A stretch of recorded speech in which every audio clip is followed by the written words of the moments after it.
नमस्कार, बहुत स्वागत है आप सभी का। आप देख रहे हैं टोटल न्यूज, आपके साथ मैं हूं पंकज रौतेला। 5 राज्यों में विधानसभा चुनाव हुए, 4 राज्यों के नतीजे सामने आ गए और इन 4 राज्यों के नतीजों में बीजेपी की बल्ले बल्ले है। कांग्रेस के लिए मंथन का दौर एक बार फिर से शुरू हो चला है, क्योंकि कांग्रेस ने जहां राजस्थान गंवाया वहीं छत्तीसगढ़ भी अपने हाथ से गंवाया है। बीजेपी ने दोनों ही राज्यों में सत्ता में वापसी की है और साथ ही साथ बचाया है मध्य प्रदेश को भी। पूर्ण बहुमत की सरकार मध्य प्रदेश में, लेकिन सीएम चेहरे को लेकर अभी कशमकश और कयास का बाजार गर्म है कि आखिर मुख्यमंत्री कौन होगा। कांग्रेस के खाते में सिर्फ एक राज्य जाता और उस राज्य में कांग्रेस की सरकार इसलिए क्योंकि बीआरएस को मात दी है और केसीआर की हार हुई है। कांग्रेस ने यहां तेलंगाना में सरकार बनाई है, पूर्ण बहुमत की सरकार की सहारा। और इसके बाद एक और जो महत्वपूर्ण बात हो जाती है वो ये कि उत्तर भारत में अगर कांग्रेस के ग्राफ को देखेंगे तो कांग्रेस का ग्राफ अब बिगड़ चुका है, क्योंकि सिर्फ हिमाचल में कांग्रेस दिखाई देती है। उसके अलावा अब राजस्थान में कांग्रेस ने अपने हाथ से सत्ता गंवाई है। तमाम वादे दावे जरूर हुए, लेकिन उन सब के बीच सत्ता में वापसी नहीं कर पाई कांग्रेस। लेकिन बीजेपी के लिए बल्ले बल्ले है और बीजेपी आगामी चुनाव की रणनीति में भी जुटी है और बीजेपी के लिए लोकसभा चुनाव की रणनीति के तौर पर भी इन चुनावी नतीजों को देखा जा सकता है। इसी पर आज चर्चा करेंगे, जानने की कोशिश करेंगे कि फैक्टर क्या रहा।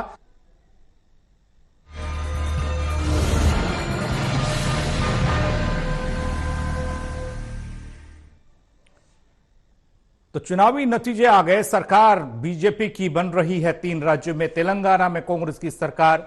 और इस बीच मेहमान हमारे साथ जुड़े हुए हैं, उनसे चर्चा करेंगे। राजकुमार सिंह वरिष्ठ पत्रकार हमारे साथ हैं, हमारे साथ डॉक्टर संजय सिंह बघेल राजनीतिक विश्लेषक हमारे साथ हैं, अनिल बंसल साहब हमारे साथ हैं वरिष्ठ पत्रकार। सबसे पहले चर्चा की शुरुआत अनिल सर मैं आपसे करने जा रहा हूं। बीजेपी ने बहुत कुछ पा लिया ऐसा कह सकते हैं, क्योंकि सत्ता परिवर्तन हो गया राजस्थान में, सत्ता परिवर्तन हो गया छत्तीसगढ़ में और मध्य प्रदेश बचा ले गई बीजेपी। अब चुनौती है सीएम के चेहरे की। सीएम के चेहरे को लेकर किसे आप देखते हैं और कितनी कशमकश देखने को मिलेगी, क्योंकि वसुंधरा राजे वो उसको चेहरा बना सकती है और वो मुख्यमंत्री बन सकती है, लेकिन उन सबसे इतर जिस तरीके से वसुंधरा राजे की प्रचार प्रसार में एंट्री हुई उसको लेकर सवाल उठ रहे हैं। क्या कोई दूसरा चेहरा यहां दिखाई दे रहा है? मध्य प्रदेश में शिवराज सिंह के खिलाफ जिस तरीके से माहौल देखकर बीजेपी ने तमाम रणनीति बनाई, क्या एक बार फिर से शिवराज सिंह या फिर कोई और छत्तीसगढ़ में डॉक्टर रमन सिंह पूर्व मुख्यमंत्री हैं, उनके अलावा भी कोई हो सकता है या वही? देखिए, जो आपने कहा कि चुनौती है, मैं इसको बिल्कुल चुनौती इसलिए नहीं मानता क्योंकि जब विधानसभा चुनाव में कोई चेहरा डिक्लेयर ही नहीं किया और इतना अच्छा बहुमत आया है, जनता ने पूरी झोली भर दी मतदाताओं ने, तो चुनौती कहां है? जो आला कमान है वो जिसको अपना मूल्यांकन करेगा, अपने हिसाब लगाएगा, गुणा भाग करेगा, लोकसभा चुनाव का गुणा भाग, जातीय समीकरण, क्षेत्रीय समीकरण, सामाजिक समीकरण, उम्र का भी हिसाब लगाएगा और सब चीजें हिसाब लगाकर जब आला कमान फैसला करेगा तो मुझे लगता है कोई संकट किसी तरह का तीनों ही राज्यों में आने वाला नहीं है। इस पर हमें कोई संदेह करने की आवश्यकता नहीं है। और अभी थोड़ी देर पहले हमने जब बात की थी कि जिसकी चर्चा चलती है वो गायब हो जाता है, तो यहाँ जो हमारा अनुभव है और जो पुराना एक्सपीरियंस हमने देखा है, किसी ने सोचा नहीं था कि गुजरात में पटेल साहब मुख्यमंत्री होंगे।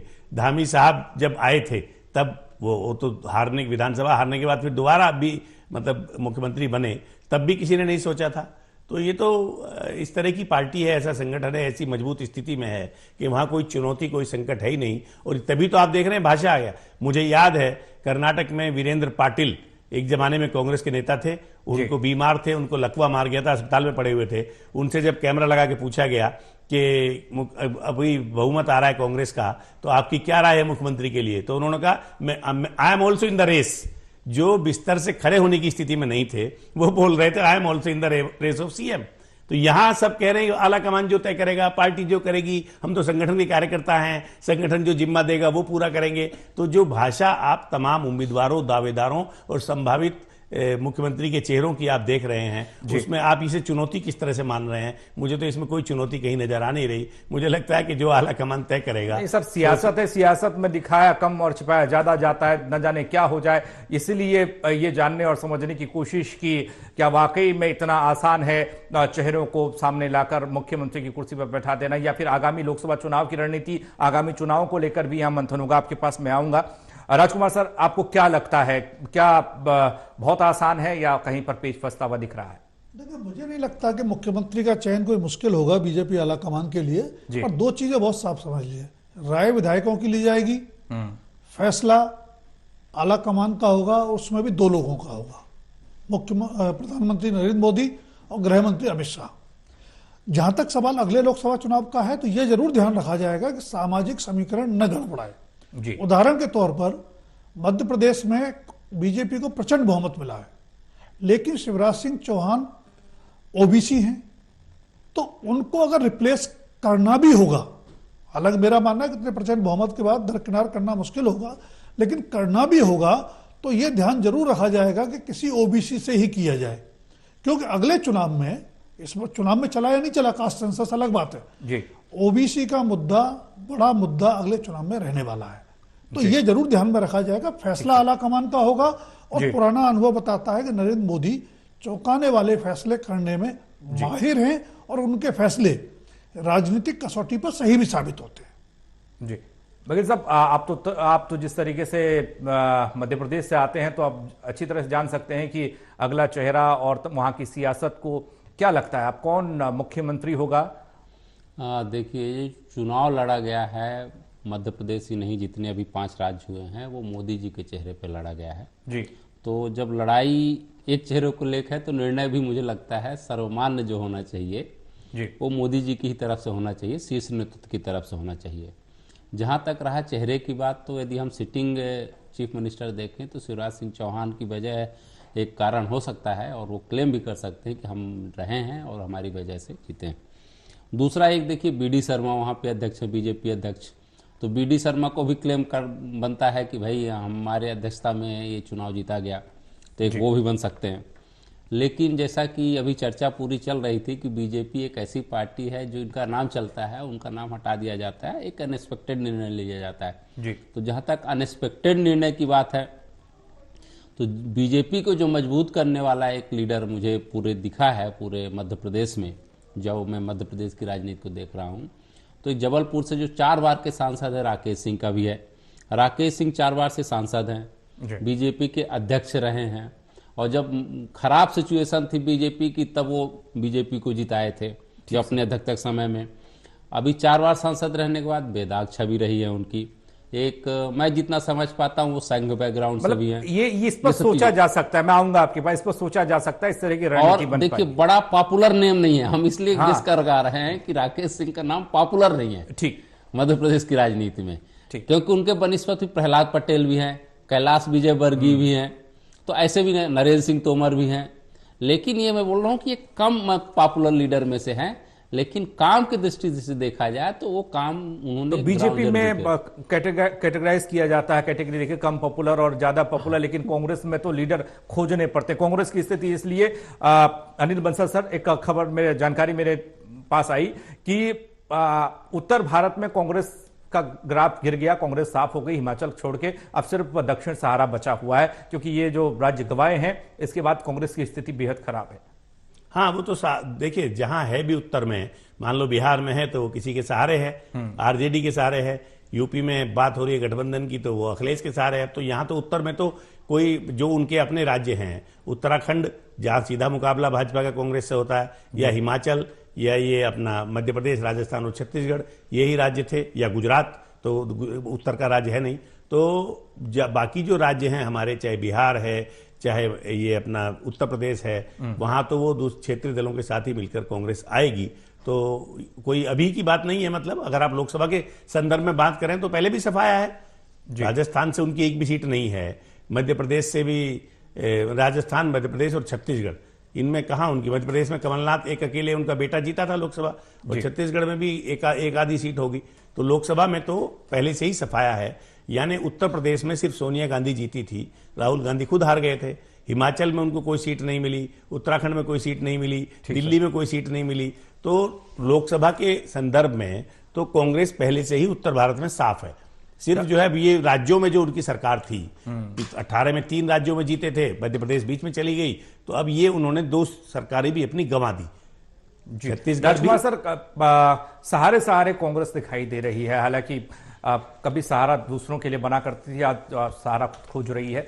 अगर कांग्रेस के नजरिए से देखें, आगामी कांग्रेस का जो रास्ता है, चुनावी रास्ता या संगठन के स्तर पर या सियासत के स्तर पर, ये कितना कठिन आपको लगता है, कितना आसान लगता है, क्या कुछ करने की जरूरत है? संक्षेप में सर। देखिए, चुनाव की अगर बात करें तो इन 3 राज्यों से 65 लोकसभा सदस्य चुने जाते हैं जी। अभी भी बीजेपी के बाद 63 सीटें हैं, उनमें से 62 सीटें जी। तो अगर कांग्रेस इतना बुरा प्रदर्शन विधानसभा में कर रही है तो लोकसभा में प्रदर्शन इससे बेहतर होने वाला तो नहीं है राज्यों में। उत्तर में स्थिति बहुत चिंताजनक है। यूपी में अखिलेश ज्यादा जगह इनको देंगे नहीं, बिहार में सीमित जगह मिलेगी, दिल्ली में और पंजाब में आम आदमी पार्टी बहुत ज्यादा जगह नहीं देगी। तो कांग्रेस की सारी उम्मीदें टिक जाती हैं जाकर के दक्षिण भारत पर जी। अब दक्षिण में संभावनाएं कांग्रेस के लिए बेहतर हो सकती हैं, लेकिन उसको थोड़ा सा व्यवहारिक रुख अपनाना पड़ेगा बाकी क्षेत्रीय दलों को अपने साथ लेने के लिए। तीसरी बात जो संगठन के स्तर पर आप कर रहे हैं, मैंने पहले भी जिक्र किया कि वो समय गया बीजेपी की सत्ता में आने के बाद और केंद्रीय राजनीति में आने के बाद जब पार्ट टाइम पॉलिटिक्स से काम चल सकता था। राहुल गांधी की पॉलिटिक्स अभी तक की जो रही है, भारत जोड़ो यात्रा को छोड़ दें तो वो स्टार अपीयरेंस की तरह पॉलिटिक्स करते हैं, पार्ट टाइम पॉलिटिक्स करते हैं। और बीजेपी जब तक ताकतवर है तब तक आप इस तरह से राजनीति कर नहीं सकते। तीसरा, कांग्रेस को ये जरूर आत्ममंथन करना पड़ेगा कि उसके यहां से जो लोग निकल के गए उन्होंने राजनीति में बड़ा मुकाम बनाया, चाहे वो केसीआर हो, चाहे ममता बनर्जी हो, चाहे शरद पवार हो, या इस तरह के और भी नाम लिए जा सकते हैं। तो कहीं ना कहीं नए सिरे से कांग्रेस को अपनी जगह खोजनी होगी राजनीति में और अपने आप को रचना और गढ़ना होगा। बघेल साहब, आपको लेकर ये सवाल तो ही है आपसे, क्योंकि कांग्रेस पर मंथन चिंतन अब कांग्रेस जितना नहीं करती उससे ज्यादा हमको करना पड़ता है। लेकिन आगामी चुनाव में 2024 का आम चुनाव और इंडिया गठबंधन को लेकर 2 सवाल एक साथ कर रहा हूं, क्योंकि इसी चुनाव को लेकर गठबंधन बना, गठबंधन में समझौता होगा, इस विधानसभा में रार पैदा हुई, इस बात को लेकर किस तरीके से देखें? देखिए, इंडिया गठबंधन को तो मैंने पहले ही कहा कि एक तरह से अवसरवाद है और एक तरह से ठगबंधन आप लोगों ने नाम दे दिया इसका। तो मुझे लगता है कि जिस तरह बीजेपी का एक संगठनात्मक ढांचा है जी, और शीर्ष नेतृत्व जो निर्णय लेता है, उसके बनिस्बत कांग्रेस कहीं नहीं टिकती है। दूसरा, फिर जो है बीजेपी बनाम यदि हम कांग्रेस करने की कोशिश करें या इंडिया गठबंधन बात करें, तो जो स्ट्रेटेजी बीजेपी की बनती है वो सर्वमान्य होती है। इंडिया गठबंधन जब आप अपने पहले ही से 10 गांठ लगे हुए हैं, हम बोले या 20 गांठ लगे हैं, तो कितनी गांठ आप खोलोगे? वो गांठ कहीं ना कहीं रह जाएगी, तो वो छूटने वाली नहीं है, क्योंकि गांठों के सहारे ही आपने गठबंधन बनाया है। फिर तीसरा बात है ग्राउंड वर्क। ग्राउंड वर्क क्षेत्रीय पार्टियां करती दिखती है, लेकिन ये गठबंधन का जो सबसे बड़ी पार्टी है वो ग्राउंड वर्क में 0 है, तो वहां वो फेल होती हुई नजर आती है। फिर क्लियर मैसेज जब हम देने की बात करते हैं, चलिए कॉमन मिनिमम प्रोग्राम बना करके आप मैदान उतरिए, तो अभी विधानसभा का चुनाव देखते हुए अभी तक तो कोई कॉमन मिनिमम प्रोग्राम बना नहीं है, कोई एजेंडा बना नहीं है, कौन लीड करेगा बना नहीं है। तो इस तरह से क्लियर मैसेज अभी तक पब्लिक के पास तो नहीं पहुंचा है। 2023 के अंत में हम खड़े हैं, दिसंबर में खड़े हैं, ठीक है, 24 में चुनाव होने वाले हैं। तो क्लियर मैसेज जब तक पब्लिक के पास नहीं है तो आप पब्लिक से क्या अपेक्षा कर सकते हैं कि पब्लिक हमारी बात सुनेगी या नहीं सुनेगी, ये है। फिर 5वां यदि हम बात करें तो ये मंत्रा बने या स्लोगन बन चुका है या टैग लाइन का विज्ञापन की भाषा में, सबका साथ सबका विकास। और बीजेपी ये सबका विकास तो करती है, सबका साथ सबका विकास तो करती है, लेकिन यहाँ कार्यकर्ता का प्रयास उसका बहुत बड़ा होता है जो बीजेपी को सत्ता में वापस ला देती है।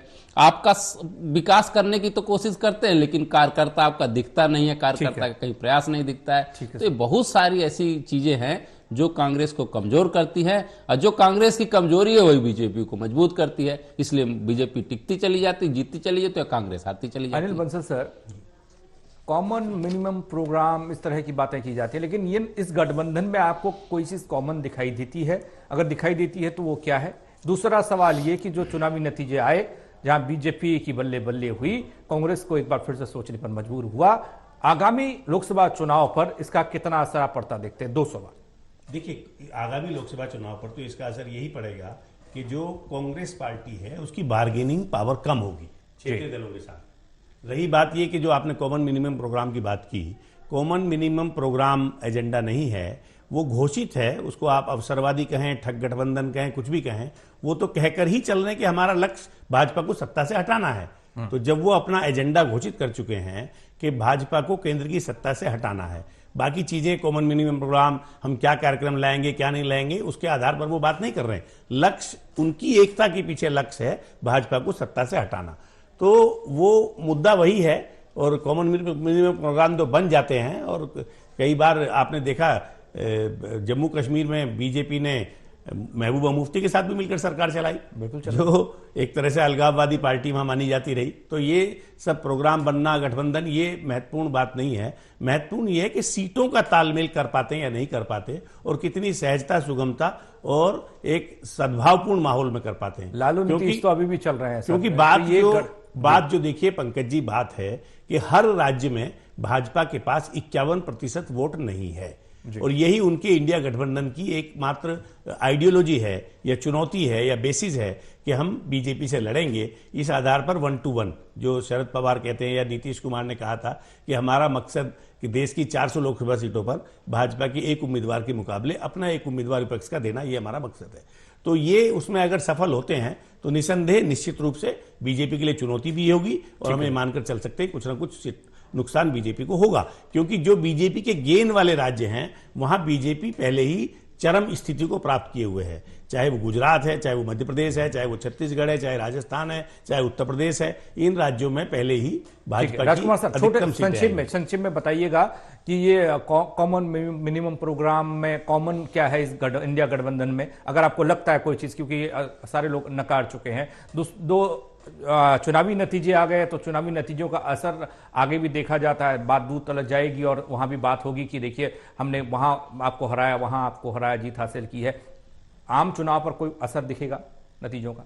देखिए, कॉमन मिनिमम प्रोग्राम नहीं है। कॉमन जो मीटिंग पॉइंट है वो एंटी मोदी और एंटी बीजेपी है, ये तो इनका कॉमन मीटिंग पॉइंट है। लेकिन जहां तक बात कर रहे हैं अगले चुनाव की, तो मुझे लगता है कि गठबंधन में आंतरिक समीकरण बदलेंगे, लेकिन ये गठबंधन मजबूरी में बना है। जितने घटक दल इसमें शामिल हैं उन सबके लिए सर्वाइवल का सवाल है। अगर बीजेपी को हराना है तो उनको एकजुट होना ही पड़ेगा, उसमें कोई चॉइस नहीं है। तो कहीं ना कहीं सबको समझौते करने पड़ेंगे, और जो लोग कुछ उड़ान भर रहे थे जैसे कांग्रेस, तो उनकी उड़ान नीचे आई है। तो बार्गेनिंग पावर कम होगी, गठबंधन मिलकर लड़ेगा, इसमें कोई दो राय नहीं है। स्वरूप उसका थोड़ा सा बदल सकता है, और 1 to 1 फाइट के अलावा पोजीशन के पास दो ही विकल्प हैं, या तो अपनी महत्वाकांक्षाओं पर लगाम लगाएं, दलीय स्वार्थों पर थोड़ा सा समझौता करें, या फिर और 5 साल इंतजार करें। तो मुझे लगता है 5 साल इंतजार करने के बजाय 2024 में समझौते के साथ एक एक सीट पर एक एक उम्मीदवार देने की कोशिश बीजेपी के खिलाफ की जाएगी, और अगला चुनाव हार जीत जो भी हो दिलचस्प निश्चित रूप से होगा।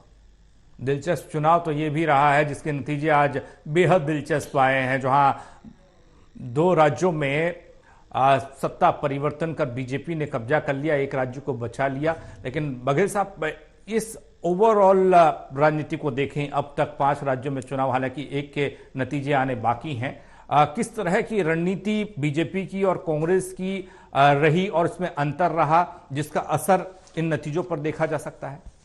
देखिए, बीजेपी की, जैसे मैंने पहले ही कहा कि स्ट्रेटजी बहुत क्लियर होती है, मैसेज बहुत क्लियर होता है कि कैसे आगे बढ़ना है।